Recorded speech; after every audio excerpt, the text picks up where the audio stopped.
مکہ مکرمہ کے امام شیخ عبد الرحمن سدیس بیان کر رہے ہیں.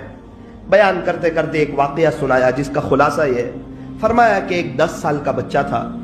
اس کے گھر مہمان آ گئے تو وہ شرارتی بچہ تھا. اس بچے نے کیا کیا؟ ماں نے جب سالن رکھا اس نے مٹی اٹھائی اور سالن میں ڈال. ہمارے یہاں کی ماں ہوتی تو بددعا دے دیتی، 1-2 تماچے لگا دیتی. فرمایا وہ ماں بھی عجیب ماں تھی.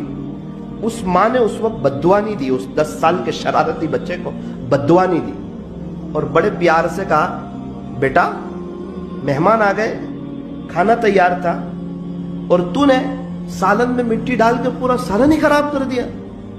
چل جا، اس موقع پر بھی تیری ماں تجھے دعا دیتی ہے، انشاءاللہ اللہ تجھے حرم شریف کا امام بنائے. یہ کہہ کے بہت روئے اور کہنے لگے وہ شرارتی بچہ میں ہی تھا.